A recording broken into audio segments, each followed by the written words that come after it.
오늘은 교회 세움의 길 네 번째 시간으로 사랑이란 주제로 함께 말씀을 나누도록 하겠습니다. 우리에게 가장 그리운 언어가 있다면 사랑이 아닐까 싶습니다. 그만큼 또 사랑은 그리운 언어기도 하고 또 낯선 언어이기도 합니다. 그토록 우리가 사랑 타령을 많이 하는데도 사랑이 참 멀게만 느껴지는 이유는 뭘까? 잡힐 듯 하면서도 안 잡히는 이 사랑. 여러분, 사랑이란 말 딱 들으면 좀 뭔가 몽골몽골하고 또 이렇게 약간 낯간지럽기도 하고 그렇게 들릴 수 있을지 모르지만 사랑은 우리 생의 전부입니다. 여러분 중에 사랑과 능력 중에 하나만 택하라고 한다면 여러분 뭘 택하겠어요? 누구예요? 조철기 집사님 안 계시는데 아주 큰 소리로 하셨습니다. 아마 대부분 사랑을 택할 것입니다. 결국은 사랑이다. 결국은 사랑이다. 사랑은 늘 어머니 같은 품입니다. 영국 친정엄마와 2박 3일 혹시 보신 분 있나요? 한번 가을에 한번 보세요. 꽤 좋은 작품 같아요. 이 작품이 한 17년째 영국에 오르는 작품이라고 그래요. 어떤 이야기인지 이미 다 알려질 대로 알려진 작품이지만 봐도 그렇게 눈물을 흘린다고 그럽니다. 그 현장에 가면 그냥 주르륵 그냥 다들 그냥 엉엉 운다고 그래요. 왜요? 거기에 사랑이 있기 때문에 그래요. 친정 엄마의 그 사랑. 다 퍼주고 더 퍼줄 것 없나 내심 아쉬워하는 친정 어머니 같은 사랑이 있다면 세상은 한결 따뜻해질 것이고 또 그 무엇으로도 해결될 기미가 없던 일들도 해결될 것입니다. 대단한 걸로 해결되는 게 아니라 사랑하면 해결되잖아요. 그만큼 우리는 사랑 부재 시대에 살고 있고요. 사랑의 고픈 자들입니다. 오늘 예수님의 세 계명을 통해 예수님께서 세상을 떠나시면서 교회에 정말 주시고자 하는 하나의 말씀이 있다면 그 말씀이 무엇인지를 듣고 그 말씀 우리의 살이 되고 피가 돼서 교회 구석구석에 흐르게 함으로 우리 교회를 볼 때 예수가 보이는 아름다운 교회로 견고하게 굳건하게 서나갈 수 있기를 주님의 이름으로 축복합니다. 여러분, 먼저 다시 한번 요한복음 13장 34절 35절 제가 읽어드리겠습니다. 새 계명을 너희에게 주노니 서로 사랑하라. 내가 너희를 사랑한 것 같이 너희도 서로 사랑하라. 너희가 서로 사랑하면 이로써 모든 사람이 너희가 내 제자인 줄 알리라. 이 말씀 우리가 너무도 잘 아는 말씀인데요. 여기서 가장 중요한 단어를 꼽으라면 여러분은 어떤 단어를 꼽을지 모르겠지만 저는 두 개 정도, 서로라는 단어, 그리고 내가 너희를 사랑한 것 같이, 이걸 좀 꼽고 싶어요. 우리의 사랑은 일방통행이 아니라 쌍방통행입니다. 여러분, 이 세상에서 가장 서글픈 사랑이 뭐죠? 여러분, 짝사랑 아닙니까? 여러분, 짝사랑 해본 적 있으시지요? 여러분들 너무 예쁘고 너무 잘생겨서 짝사랑을 해본 적 없다. 받은 적은 있는데 이런 얼굴들인데 여러분, 아무리 애걸복걸 불러도 대답 없는 너가 짝사랑이잖아요. 좀처럼 좁혀지지 않는 것도 짝사랑이고요.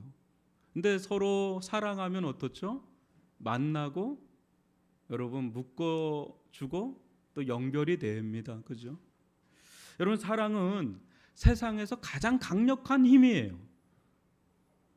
그도 그럴 것이 태초에 사랑이 있었습니다. 사랑은 창조된 것이 아닙니다. 오히려 사랑이 세상을 창조하였습니다. 사랑은 영원 전부터 있었습니다. 사랑은 하나님의 본질, 하나님의 존재를 나타내는 또 속성이고 성품입니다. 한마디로 하나님과 사랑은 뗄래야 뗄 수 없는 존재적 관계입니다. 요한일서 4장 8절은 말씀합니다. 사랑하지 아니하는 자는 하나님을 알지 못하나니 이는 하나님은 뭐라고요? 사랑이시라. 하나님은 사랑 그 자체이신 줄 믿습니다. 마이클 리브슨은 이런 말을 합니다. 홀로 있는 존재에게 사랑은 성립할 수 없다. 저는 참 이 구절을 읽고 참 많이 묵상을 했는데, 여러분 무슨 말이냐면 사랑은 나와 너, 우리라는 둘 이상의 관계에서 성립된다는 겁니다. 혼자 있는데 사랑한다는 말 안 쓰잖아요. 둘 이상의 관계에 있을 때 그때 사랑이란 말을 쓴다는 거죠. 하나님은 사랑이시라 할 때 하나님은 삼위로 계시는 하나님이십니다. 성부 하나님과 성자 예수 그리스도와 성령 하나님으로 계시기에 사랑이 존재할 수 있고 사랑할 수 있는 거죠. 그래서 삼위 하나님이라. 하나님이 영원하신 것처럼 그래서 사랑 또한 영원한 이유가 여기 있습니다. 하나님이 영원하신 것처럼 사랑도 영원하고, 하나님이 영원 전부터 계신 것처럼 사랑 또한 창세 전부터 있었던 게 사랑이다. 하나님은 완전한 사랑으로 교제하시기에 서로를 향해 완전한 행복, 완전한 기쁨, 완전한 행복, 만족을 누리십니다. 여러분 누군가 그렇게 사랑하면 그렇게 행복하고 즐거울 수가 없죠. 하나님은 완전한 행복 가운데 거하신 분입니다. 왜냐하면 삼위 하나님이 너무 완전한 사랑으로 트리니티, 하나를 이루기 때문에. 하나님이 이 충만한 사랑을 창조된 세상에 흘려보내시길 기뻐하셨습니다. 그러므로 세상은 하나님의 사랑의 흔적으로 충만합니다. 여러분 실제 이 눈으로 보면은요, 하나님이 얼마나 세상을 아름답고 사랑스럽게 창조했는지 몰라요. 우리는 그걸 믿음의 눈을 가지고 보면 너무 경이로울 정도로.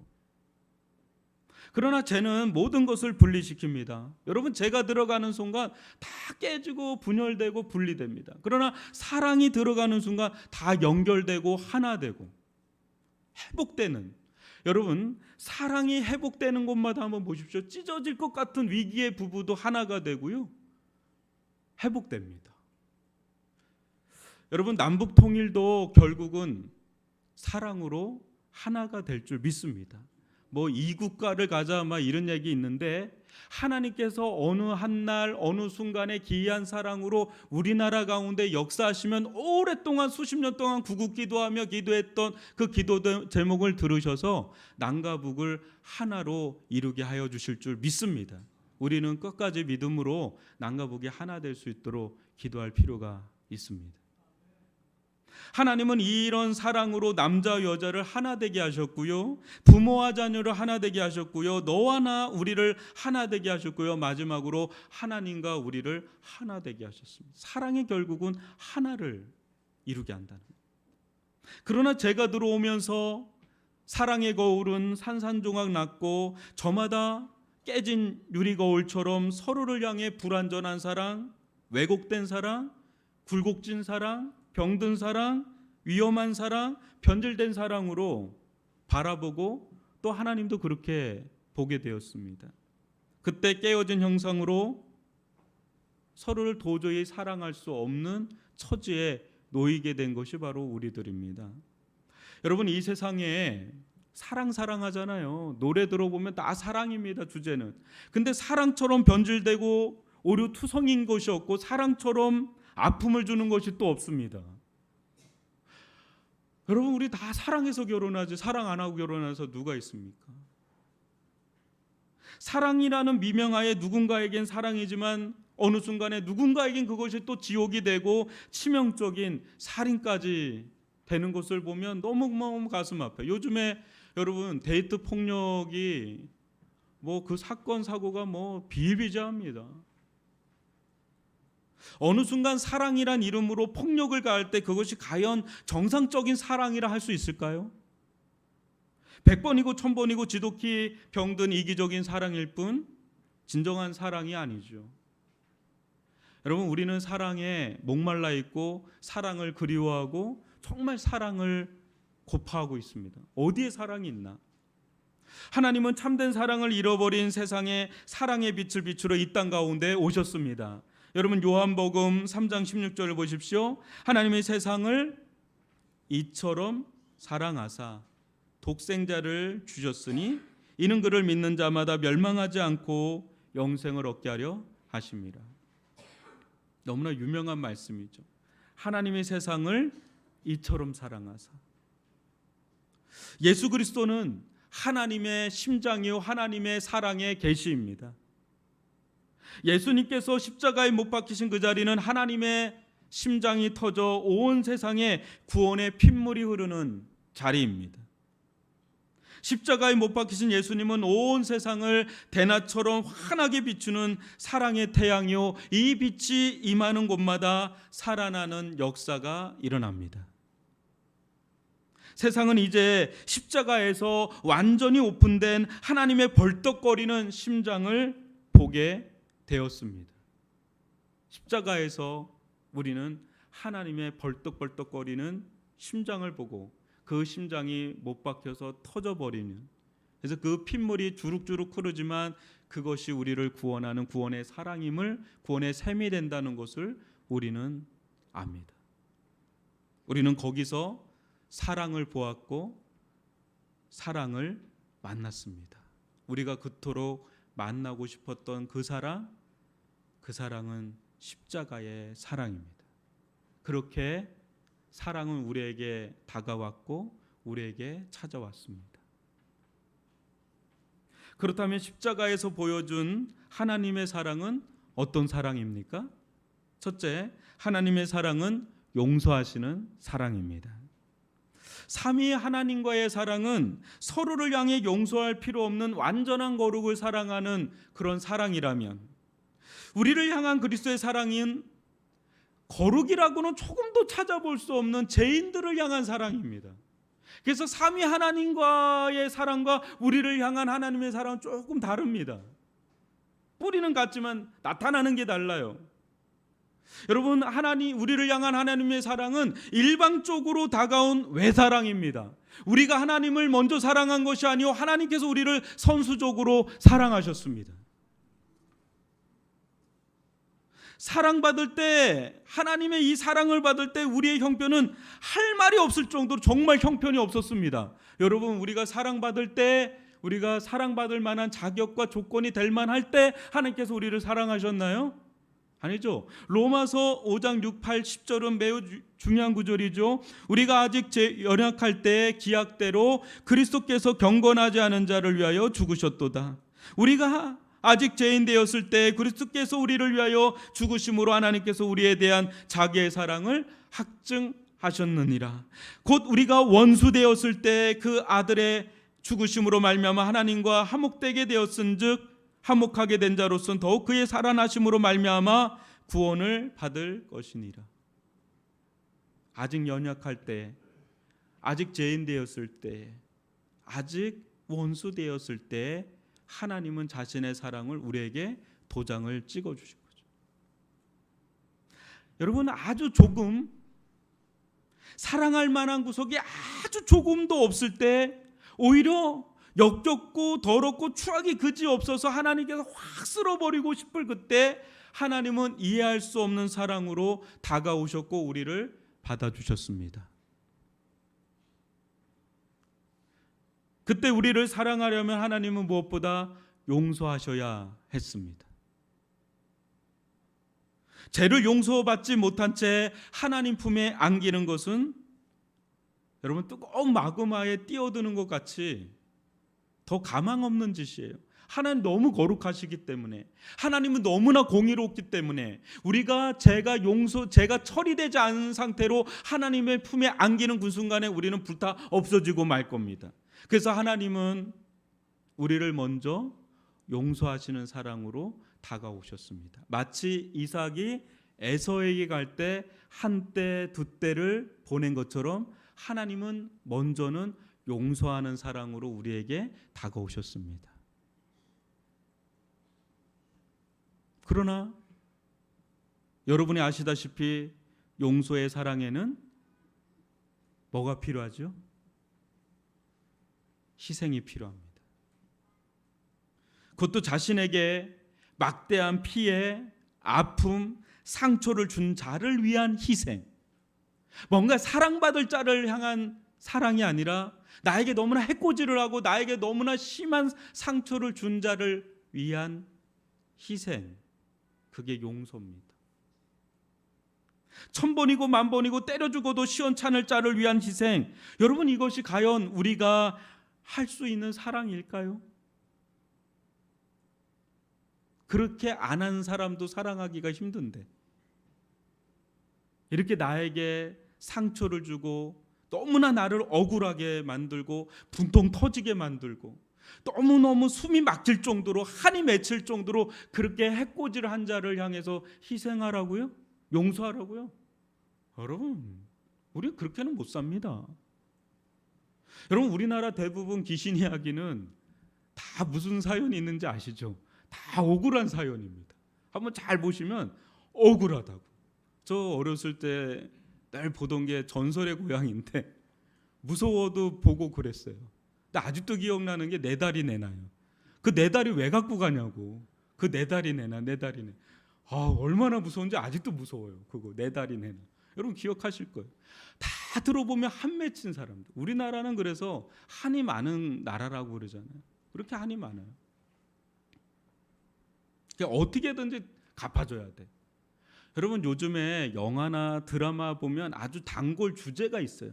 제가 이렇게 보니까 인기 있는 주제가 있어요. 뭐냐면 악한 자를 그냥 싹 다 그냥 어떻게 그냥 해버리는 거죠.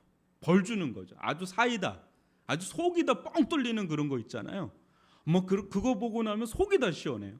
경찰도 못해요, 법원도 못해요. 그 못하는 거를 그냥 누군가 정의의 사도가 나타나가지고 확 그냥 시원하게 그냥 정의 구현을 할 때 얼마나 통쾌하고 얼마나 가슴이 뻥 뚫리는지, 그게 여러분 요즘의 영화나 드라마 단골 주제입니다.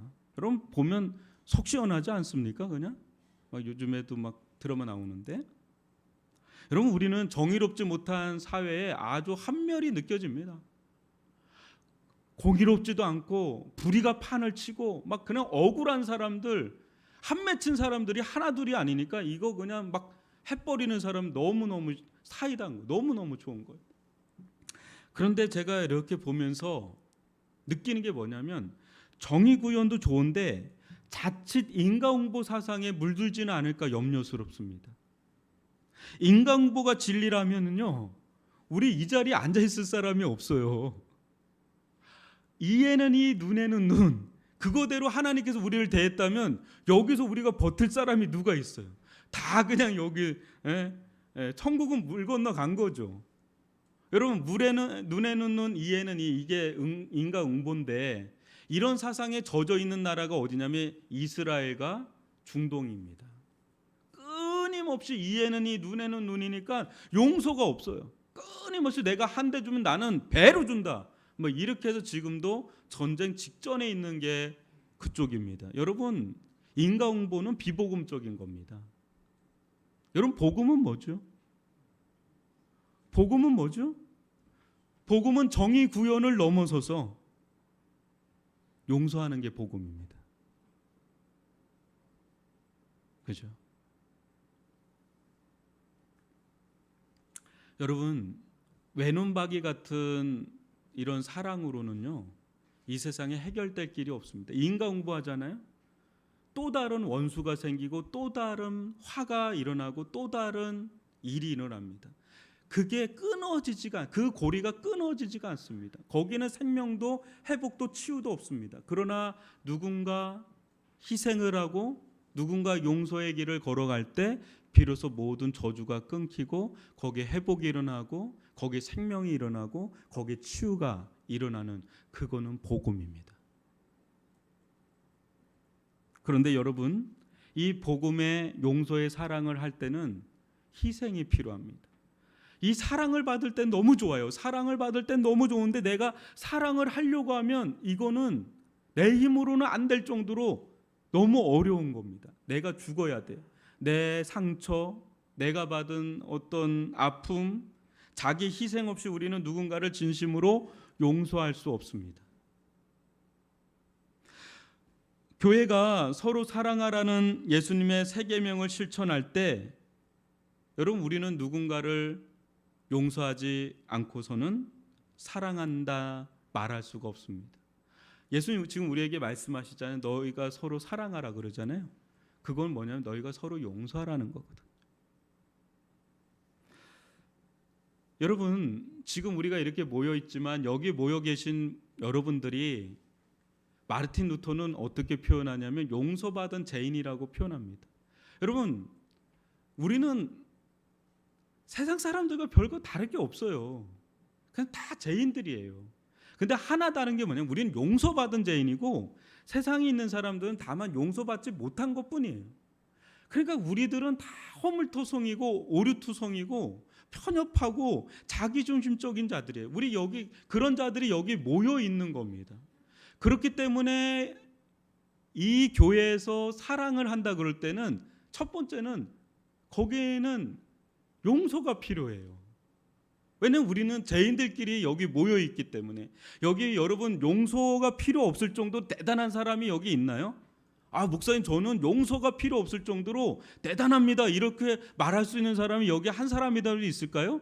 한 사람도 없습니다. 우리는 뭔가 연약하고요, 허물지고요, 죄가 있어요. 여전히 우리는 용서가 필요한 자들입니다. 그런 자들끼리 모여서 사랑하라고 그럴 때는 그 속에는 서로 용서하는 사랑이 필요합니다. 여러분, 우리에게는 놀라운 능력이 하나가 있어요. 자기 자신에 대해서는 잘 몰라도 남에 대해서는 너무나 정확하게 발견할 수 있는 엄청난 능력을 우리는 가지고 있습니다. 이런 우리들이 이런 서로 사랑하라, 서로 용서하라는 이 계명을 지키려고 한다면 이거 우리 힘으로 안 돼요. 안 돼요, 이건. 여러분, 우리는 할 수 있다면 그런 자리를 피하고 싶고 도망치고 싶고 또 억울하고 분함도 있기 때문에 이걸 막 호소하고 싶고 그런 게 우리들이에요. 이런 우리들끼리 모여 있는 이 자리에서 하나님은 우리 보고 서로 사랑하라고 이렇게 하실 때 이 말씀이 어느 때는 되게 부담스럽죠. 그러나 보십시오. 하나님은 무엇인가 대단해서 우리 보고 서로 사랑하라고 그러신 게 아닙니다. 하나님은 우리를 누구보다 잘 아십니다. 그렇게 못할 거 너무 잘 아세요. 여러분, 그럼에도 서로 사랑하라 하신 이유는 우리 안에 예수의 사랑이 있습니다. 그래도 우리 안에 하나님의 사랑이 있는 줄 믿습니다. 그래서 이 사랑을 배워가라고, 이 교회에서, 교회 생활에서 이 사랑을 배워가라고 우리를 이 한 자리로 불러 주신 겁니다. 그래서 우리는 다른 데서 배우는 게 아니라 교회 생활에서 서로 사랑하는 법을 배워갑니다. 여러분, 가족이 뭡니까?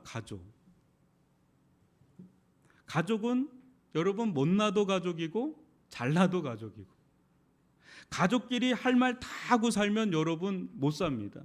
여러분, 엊그제 저희는 한 21주년 결혼기념일을 이제 27일 날 이렇게 했는데, 여러분 20년, 30년, 40년, 뭐 50년이 넘도록 우리 이렇게 부부 생활을 하시는 어르신들도 계시고 그런데, 여러분 할 말 다 하고 남편이 사는 것도 아니고 또 아내도 할 말 다 하고 사십니까? 여러분 할 말 다 하고 살면 못 삽니다. 그 집안은. 남편도 하다가 어느 순간에 에휴, 뭐 해보면 뭐해, 뭐 고쳐지지도 않는 거 하고 그냥 꾹 참고, 아내도 마찬가지죠. 처음에는 막 얘기해요. 신혼 때는 막 얘기하다 10년 20년 지나면 이제는 아휴, 내가 참지 뭐 이러면서 그냥 넘어가는 게 부부예요. 그러니까 가정이 건사가 되지, 그거 할 말 다 하고 살잖아요. 못 삽니다. 그건 안 돼요. 여러분, 볼 거 못 볼 거 다 보면서 가족은 10년이고 20년이고 수십 년을 함께 보냅니다. 여러분, 가정생활하면서 교과서에서 배운 대로 여러분 산 적 있으세요? 교과서에 없어요. 그냥 사는 겁니다. 그냥 살아가면서 알면서도 여러분 눈 감아주고요. 여러분 남편들 그 비상금 꽁쳐놓는 거 있잖아요. 아내들 다 압니다. 뭔가 눈빛이 흔들려요. 그러면 아내들 저것도 뭔가 꿍꿍이 있구나. 근데 참아주고 눈 감아주는 겁니다. 대판 싸웠다가도요, 아침날 되면 엄마가 이렇게 밥을 해주고 있어요. 그러면 저 어렸을 때 이해가 안 가는 거예요. 어제는 그렇게 싸웠는데 왜 이렇게 밥을 해줄까? 그 부부의 세계가 이해가 안 가는데 결혼하고 보니까 이해 갑니다. 그렇게 싸우듯이 막 했는데 아침 되면 어머니가 뭐 장국 해놓고 뭐 계란 튀기고 막 해서 해 먹여서 직장 보내고 그래요. 애들일 때는 그게 모르는데 또 이해가. 그게 여러분 가족이에요. 얼마 전에 아내하고 식당을 갔는데 한 부부가 이렇게 앉는 거예요. 근데 아내분이 모자를 이렇게 썼는데 뭔가 느낌이 이상해요. 봤더니 내가 이상한 거예요. 내가 심각하게 어려움을 겪으니까 말도 못하고 그냥 콱 이렇게 있는 거예요. 아무것도 못하고. 그 남편 되시는 분이 아내 다 붙잡고 와가지고 식당입니다. 집이 아니라 식당에 앉히고 다 서빙하고 그 옆에서 그거 이렇게 긁어가지고 먹여주고 막 이렇게 하는데 굉장히 감동이 되는 거예요. 그러면서 생각을 했어요. 저 두 분 사이에는 어떤 사연이 있을까? 엄청난 사연이 있겠죠. 그 긴 시간 동안 아내가 굉장히 잘 챙겨줬겠죠. 근데 어느 날 아내가 병들은 거예요. 그러니까 남편이 이제는 아내 없이 못 사니까 이제 아내를 챙겨줄 때가 된 거죠. 그러면서 아내 병수발 들면서 챙겨주고. 여러분, 그런 가운데 우리는 서로를 받아들이고 또 이해하고 또 용서도 해주고 참아도 주고 감당도 해주고. 여러분, 그게 가족 아닌가요? 그죠? 그렇게 지나온 세월이 가족이에요. 여러분, 교회는 영적 가족 공동체입니다. 교회는 한두 번 나와서 사무적인 일을 처리하고 가는 곳이 아니잖아요. 그죠? 오랜 시간 서로 볼 거 뭐 못 볼 거 다 보면서 서로 이해해주고 또 참아도 주고 용서도 하고 또 용서도 받고 또 그러면서 서로 사랑하는 법을 배워나가는 곳이 교회인 줄 믿습니다. 여러분, 오늘 이 말씀 듣고 오늘부터 내가 사랑해야지 하고 여러분 안 돼요. 여러분, 이 말씀 착각하면 안 됩니다. 여러분, 설교 듣고 바로 이게 모든 게 다 돼야 돼, 그런 거 없어요. 우리는 아직도 공사 중입니다. 여러분 이마에, 저도 그렇고 여러분들도 그렇고 다 이마에 하나 이게 저기 노란 삼각대 하나 붙이고 다니거든요. 그게 뭐냐면 공사 중이라고. 빌리 그레함 목사님 사모님이 항상 이 얘기, 저는 공사 중입니다. 저는 공사 중입니다. 여러분, 우리는 다 여기 공사 중이라고 붙여 있는 거예요. 우리 가운데 완전한 사람이 어디 있어요? 근데 부족하고 연약해도 지금 사랑을 배워 나가는 거예요. 서로 용서도 해주고 서로 참아도 주고 서로 이해도 해주고 그러면서 한 걸음 한 걸음 가는 게 우리의 신앙의 여정이지, 요번에 다 끝내자 이런 건 없습니다. 가족은 그런 게 아닙니다. 가족은 볼 거 못 볼 거, 들을 거 말 거 그거 다 경험하면서 그러면서 이 자리까지 이렇게 오는 게 가족이지, 뭔가 딱 그냥 일 처리하고 가는 게 가족이 아니잖아요. 교회를 생각할 때 여러분 너무 이상적으로 생각하면 안 됩니다. 교회에 오면 다 천사만 있다고 생각하면 안 돼요. 여러분, 이곳도 다 사람 사는 곳이고요. 서로 사랑하기엔 너무 부족한 사람들, 또 서로 사랑하기에 너무 다른 사람들이 모여 있는 곳이에요. 여러분, 결혼만 해도 아내와 남편이 얼마나 달라요. 나하고 제일 다른 사람을 나한테 내가 결혼한 거예요, 보면. 그러지 않아요? 전 그렇거든요. 나하고 달라도 너무 달라요. 저는 이렇게 하는데 이 사람은 이렇게 하고. 근데 만나요. 근데 그 만남도 쉽지 않은데 교회를 한번 보세요. 여기 있는 분들 보면 똑같은 사람이 한 사람도 없습니다. 근데 이런 다른 사람들이 모여서 서로 사랑하라고 한다면 그건 쉬운 일은 아닌데, 그럼에도 불구하고 여러분들 안에 하나님의 사랑이 있고 예수님의 사랑이 있기 때문에 지금까지 여러분들은 나름대로 참고 나름대로 용납하고 나름대로 이해하고 나름대로 사랑하려고 애쓰면서 했기 때문에 우리가 이렇게 아름다운 공동체를 이루고 있는 줄 믿습니다. 누구는 헌신하는 사람이 있어야 가정이 건사되는 것처럼 이곳 가운데서 누군가 헌신하고 누군가 참아주고 누군가 이해해주고 누군가 기도해주고 이래니까 이 공동체가 이렇게 서는 거지, 그런 거 없이 그냥 할 말 다 하고 막 이랬다면 우리가 여기서 어떻게 살아갈 수가 있겠어요? 여러분, 교회는 그냥 요람부터 무덤까지예요. 애가 태어났어요. 근데 이 애가 몇 년 지나면, 지금 유초등부 애들 10년 20년 지나면 저 아이들 가운데 결혼하는 아이들이 있을 거고요. 그 아이들이 결혼할 때쯤에는 우리 가운데는 누군가 하나님 품에 부름받는 사람도 있을 겁니다. 요람부터 무덤까지. 그러면서 우리는 수많은 사연을 같이 공유하고 볼 거 못 볼 거 다 보면서도 서로 이해해주고, 그러면서 우리의 사랑이 성장하고 성숙해 갈 줄 믿습니다. 단 한순간에 속성반은 없어요. 속성반은 없고 숙성반이 있을 뿐입니다. 교회는 여전히 공사 중입니다. 여러분, 그래서 에베소 4장 32절 보면 서로 친절하게 하며 불쌍히 여기며 서로 용서하기를 하나님이 그리스도 안에서 너희를 용서하신 같이 하라, 그런 거예요. 서로 그냥 친절히 대하고요, 서로 그냥 불쌍히 여기는 거예요.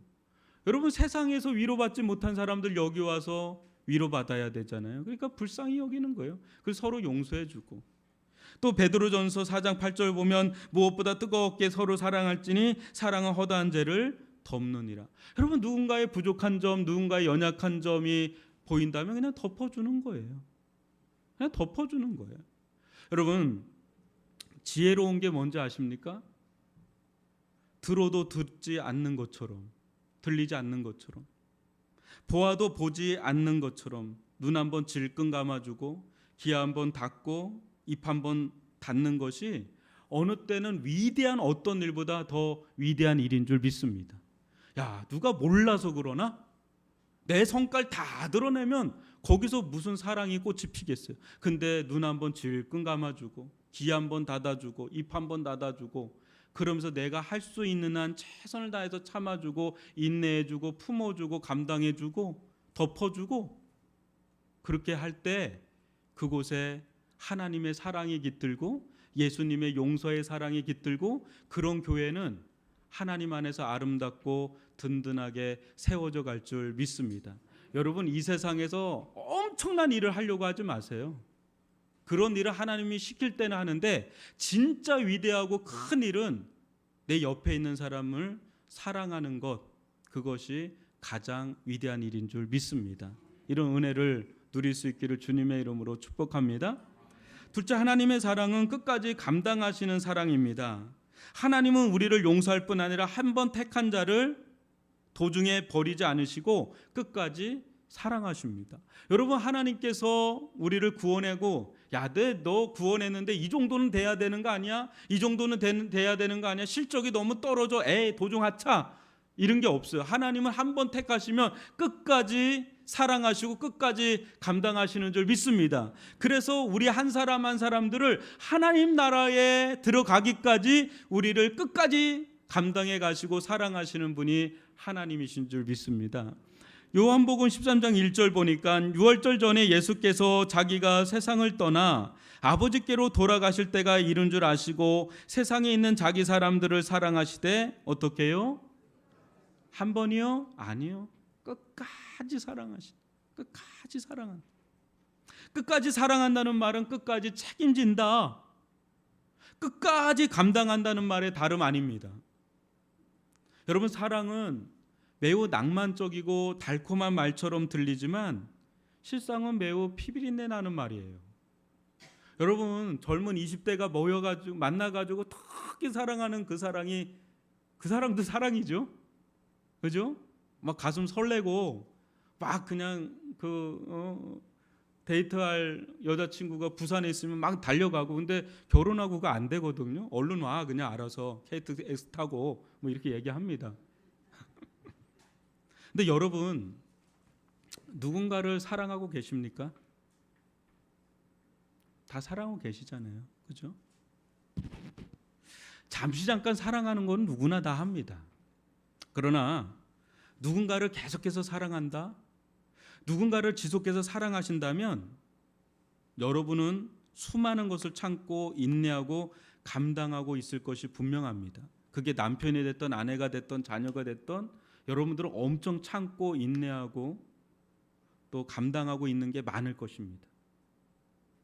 하나님께서 우리를 사랑하시기로 작정하실 때는 어느 한순간 불같이 타올랐다가 마는 그런 불꽃 같은 사랑이 아니라 오히려 하나님의 사랑은 마치 아궁이의 군불 같은 사랑이에요. 꾸준하게 그냥 사랑하는 거예요. 꾸준하게 옆에 있어주는 거예요. 꾸준하게 감당하는 거예요. 그게 진짜 사랑이에요. 수많은 연약함과 실수를 하나님은 받아주시고 인내하면서 사고 치면 뒤처리해주는 그런 사랑이 진짜 사랑이에요. 여러분 구약의 수많은 신앙의 인물들 보시죠. 아브라함, 모세, 수많은 사람들, 다윗, 이런 사람들, 또 이스라엘을 한번 보십시오. 이 사람들이 과연 어떤 사람인지를 찬찬히 들여다보면 다 허물투성이고 다 연약하고 사고 뭉치들 중에 이런 사고 뭉치들이 없어요. 근데 하나님께서 그거 다 뒷감당해 주면서 오래 참으시면서 인내하시면서 감당해 가시는 것을 여러분 보실 겁니다. 근데 어느 순간에 번듯한 사람으로 서 있는 것을 보게 됩니다. 그 이면에는 수많은 감당이 있었다는 거죠. 우리도 한번 생각해 볼까요? 이 자리에 여러분 이렇게 계시기까지 물론 여러분들이 애를 많이 썼겠지만 여러분들 하나님께서 여러분들을 감당해 주시고 인내해 주시고 오래 참으면서 순간순간 역사하시고 또 어떤 큰 병고가 일어날 때 그 뒷감당해 주시지 않았다면 여러분 이 자리에 있을 사람은 단 한 사람도 없는 줄 압니다. 여러분 우리는 누군가의 도움, 하나님의 특별한 그 감당하시는 또 책임져 주시는 이끌어 주시는 그 사랑으로 우리가 이 자리에 지금 이 순간 앉아 있게 된 줄 믿습니다. 여러분 우리가 주로 사고를 치면 그 뒤처리는 다 누가 하냐면 하나님이 하십니다. 자녀들 사고 일어나면 누가 다 뒤처리해요? 부모가 다 뒤처리하잖아요. 여러분 자녀들은 부모가 아무리 이야기해도 부모가 얼마나 감당해 주었는지 잘 모릅니다. 나중에 이제 철이 들면 좀 알게 될 뿐. 지난주에 저희 큰애 숙모가 소천하셨는데 86세로 소천하셨어요. 근데 73세에 쓰러지셨어요. 뇌출혈로. 13년간을 그냥 집에서 거의 의식 없이 13년을 있었는데 제가 장례식장에 가서 너무 놀란 것이 그 큰 외사촌 형님하고 저하고 되게 친했어요. 어렸을 때. 계속 같이 자랐는데 10몇 년 만에 만났어요. 근데 장례식장을 갔는데 웅성웅성거리면서 이곳저곳에서 하는 얘기가 뭐냐면 야, 저 친구 보통 사람이 아니다. 다 우리 형에 대한 이야기를 하는 거예요. 들어봤더니 13년간을 어머니 병수발을 혼자 다 들었어요. 일남 오녀거든요. 근데 누나들은 다 결혼하니까 그게 잘 안 되는 거예요. 근데 아직 결혼 안 했는데 이 형님이 결혼도 포기하고 다니던 직장도 내려놓고 13년간을 어머니 병수발을 다 들은 거예요. 요양원도 안 보내고. 대단하다고. 제가 봐도 대단하더라고. 그 형님하고 이야기해서 왜 그렇게 했냐고, 왜 그렇게 사셨냐고, 다들 바보처럼 살았냐고 할 정도로 그렇게 살았어요. 왜 그렇게 했냐니까 아들이 하나예요. 엄청 사랑을 아주 많이 받고 자란 형인데 사고를 너무 많이 쳤어요. 어렸을 때. 그러니까 젊을 때. 그러다가 어느 날 어머니가 픽하고 쓰러진 거예요. 너무 고생을 많이 하신 외숙모가 픽하고 쓰러지니까 그때 정신이 번쩍 든 거예요. 그래서 마음에 다짐한 거예요. 내가 어머니 품에 안길 때까지, 하나님 품에 안길 때, 교회 다니셔요? 품에 안길 때까지 내가 챙겨야 되겠다 하고 아주 보통 사람이 아니에요. 누가 뭐라 그래도 그거 듣지도 않아. 그냥 어머니를 위해서 온전히 13년간을 거의 쏟아부었어요. 그러니까 돌아가신다고 죽는다 한 분이 13년을 사셨더라고요. 어머니가 날 사랑한 걸 그때 이제 철이 든 거예요. 그러니까 내가 13년간은 어머니 감당해야지. 여러분 사랑이 없으면 감당하는 게 안 되잖아요. 잠깐 한 달은 보잖아요. 1년 보는 것도 쉽지는 않은데 13년간을 그 기저귀 다 갈아주고 그 남자가 13년간을 그거 한다는 건 보통이 아닙니다. 끝까지 감당하는 게 사랑입니다. 감당하는 게 사랑이에요. 여러분들 가운데는 그냥 있는 게 아니라 누군가 여러분들을 감당해주고 있는 분이 있기 때문에 그래서 그 아이가, 그 자녀가, 또 부모가 살아갈 수 있는 거예요. 여러분, 이사야서 53장 6절 보니까 우리는 다 양 같아서 그릇 행하여 각기 제 길로 갔거늘 여호와께서는 우리 모두의 죄악을 그에게 어떻게 했다고요? 담당시키셨도다. 예수님이 우리의 모든 죄와 허물을 담당시키셨습니다. 담당했습니다. 그래서 예수님 말씀하시는 거예요. 내가 너희를 사랑한 것 같이 너희도 서로 사랑하라. 그 말 속에는 서로 용서하라. 내가 너희를 용서한 것 같이 너희도 서로 용서하라. 또 내가 너희를 감당하고 있는 것처럼 너희도 서로 짐을 대신 져줘라. 감당해줘라. 누군가에게 연약함이, 누군가의 실수가 있다면 그거를 감싸주고 그걸 감당해 줄 때 거기서 우리는 사랑을 배웁니다. 우리는 사랑이 완성된 자가 아니라 사랑을 배워 나가는 자들입니다. 그래서 우리는 사랑을 주기도 하지만 사랑을 받기도 합니다.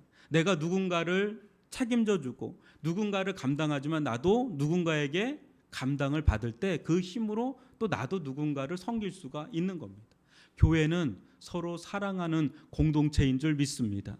우리 가운데 서로 용서가 필요한 사람 없고요. 서로 감당하는 거 받을 필요가 없는 사람 단 한 사람도 없습니다. 우리는 누군가에게 도움도 주고 또 누군가에게 도움을 받아야 되고요. 또 누군가를 용서하고 또 우리도 누군가에게 용서를 받아야 됩니다. 그런 사랑 속에 교회는 성장하고 성숙해가고 든든하게 서나갈 줄 믿습니다. 여러분 잘 사신 거예요.